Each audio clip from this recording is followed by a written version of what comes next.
In this video, I'm going to be breaking down the dime 3-2 formation, or otherwise known as dollar in Madden 25. If you guys want to get my entire defensive ebook on the Jets playbook, it is in our school community.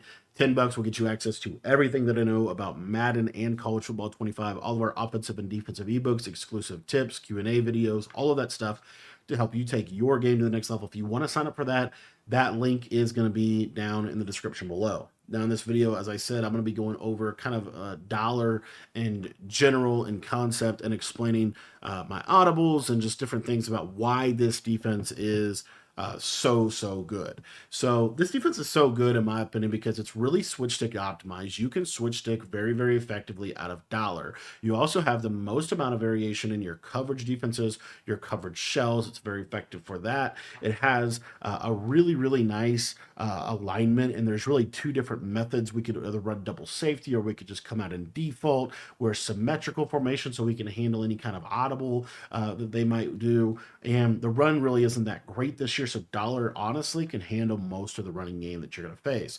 That being said, the coach adjustments I like to use are auto flip off, auto alignment on base, option defense on conservative, and my hooks are going to be on 5.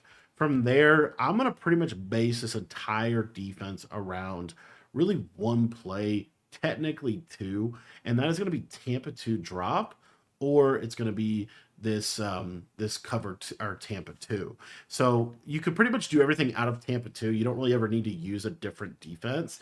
But what's cool about this is, let's just say you throw this in your favorites, you could flip this, and by flipping this formation, it's going to put that blitzing linebacker on the right side of the screen, which is perfect for what we want to do with our defense. What we're going to do by flipping this is we're just going to come out in our blitz, and we're just going to move this guy over here right to where this guy is, and then we're going to walk this guy down. And this is kind of the spot that you want to be in my opinion. From there, you can adjust your coverage however you want to. If you want to slant your line and QB contain, be my guest to do that. That can kind of help with mobile quarterbacks and things of that nature. But what you're going to see is this guy has potential to be able to loop across the formation and get basically crossfire type of pressure. We'll show that to you again. If you want to reblitz this left side, he will get a little bit better sheds if you do reblitz him. But in general, this is kind of the idea. This is a blitz that we've been running for a while now. This is a blitz that most people are aware of, and this is a blitz that I think is really good at its core. It's a really nice crossfire blitz. It's really good in a lot of situations. One of the things it's not good against is it's really not that great against play action plays. And so one of the primary ways in which people pick this blitz up is they will go to a play action based offense. So what I like to do whenever someone starts to pick up this blitz is we're actually going to just come out in it not flipped. So by coming out in the blitz not flipped, what you're going to be able to do here is you are going to be able to create a nice little disengage type of blitz. I'm going to come out in a regular pass play, and then we'll also show you the play action version. So what you're going to see here is against a regular pass play, you see this guy's blitzing into this gap. So same kind of idea here. We're going to bring this guy over like this. We're going to blitz him. And so as you see here, he is going to blitz. Actually, I don't know why that doesn't work right. Let me just do it out of cover 3 hard flat now that I say that. So we're going to go to cover 3 hard flat, and you see this is the blitz angle you want. We want him coming down into the basically in between the guard and the tackle. I don't know why this blitz angle got messed up, but it is what it is. We can do this out of cover 2 drop, and I'll show that in a minute if you want to stay in a cover 2 shell. But as you see, you're able to get that disengage type of pressure off of that left-hand side. So if you wanted to, you could just situationally just say, okay, you know what? We're going to situationally, if we start to notice that our core blitz is getting picked up, now we're going to kind of mix in this Tampa 2. And you can even flip it just to keep the same alignment, everything the same, so it looks the same to your opponent. And then now if we bring this guy over and blitz him, you see that he is going to be in that gap now. And now we can just walk this guy down. We can put him in whatever coverage we want. So let's say in this case, we made him tied in. We're just going to engage with this guard, peel back out, and you see that it can create this pressure.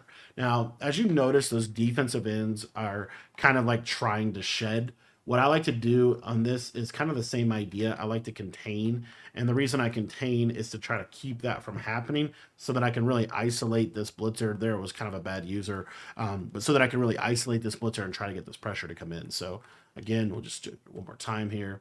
And your whole idea here is run straight down, engage with the guard, peel back out. Once you touch the guard, once you actually have an engage with the guard, it's a disengage blitz. It's not like the best blitz in the world, but when you talk about something that can really help with your dollar, I think this is a very, very good defense. I really do. I think it's very good because of what it allows you to do now with your actual regular Tampa 2, because your regular Tampa 2 is going to look just the same. See how it looks exactly the same? Now they start doing different types of protections to try to stop this. Like, for example, what a lot of people like to do is ID this left side corner to get them to stop this disengage. And now all of a sudden you've got your crossfire with a really nice potential to be able to loop. Obviously, there's only send 4 blitzes. They're not going to come in 100% of the time, but they are very effective. Now, as I said, one of the best ways in this game to counter this this first blitz that we showed you, the crossfire blitz, by moving this guy over. One of the best ways to counter this right here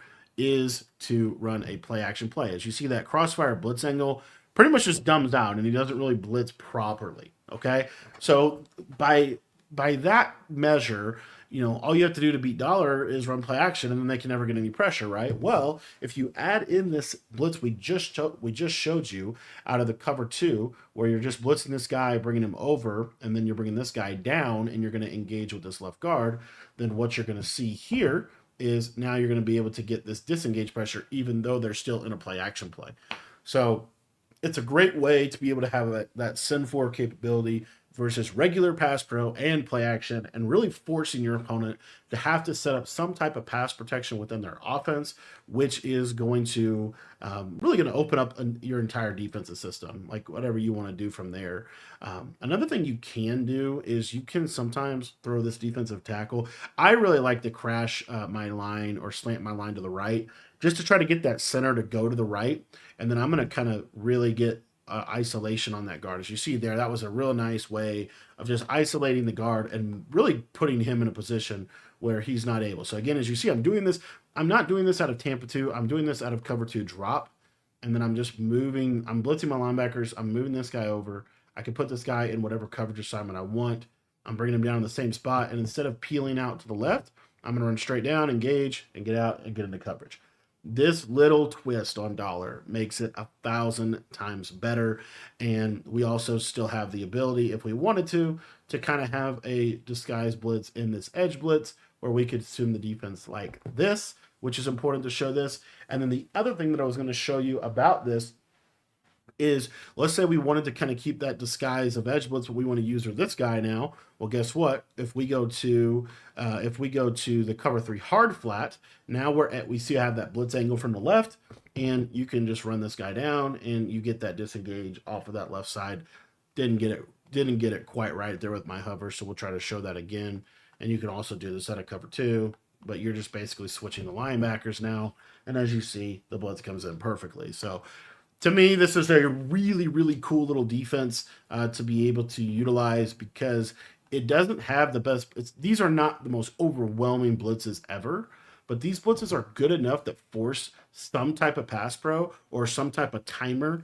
And if you're able to do that, the coverage from dollar is so good that having blitzes like this take it to the next level. So I want to thank you for watching this video. And if you want to check out my entire defensive ebook on this, it is in our school community, and that is going to be linked in the description. For just $10, you're going to get access to all of my offensive and defensive ebooks for Madden 25 and for college football 25.